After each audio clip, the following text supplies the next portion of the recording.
Y ayer, fíjese, le informamos que un juez declaró el terreno donde se ubica el Parque Reforma Social en la alcaldía Miguel Hidalgo como de interés ambiental. Lo que impide esto es la pretensión de convertir esa zona en un desarrollo inmobiliario. Y Capital 21 conversó al respecto con algunos vecinos y esto fue lo que nos dijeron. Mire.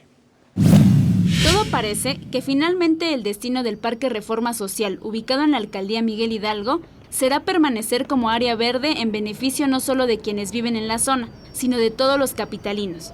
Y es que ayer, el juez cuarto de distrito en materia administrativa en la Ciudad de México ratificó el valor ambiental de este lugar, luego de más de 30 años en litigio, tiempo en el que la Asamblea de Vecinos en defensa de este parque han luchado para que no se convirtiera en una zona con 6 torres y más de 1000 departamentos.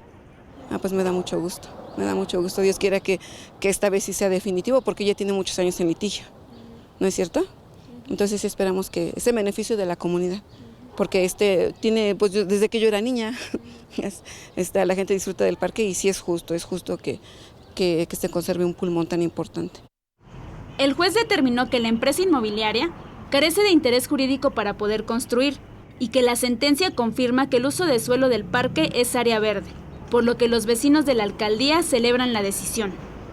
Sin embargo, todavía estamos en alerta porque todavía hay un recurso de revisión que al cual podría aspirar los que se ostentan como dueños del parque y ese juicio podría revertirse. Entonces no podemos bajar la guardia.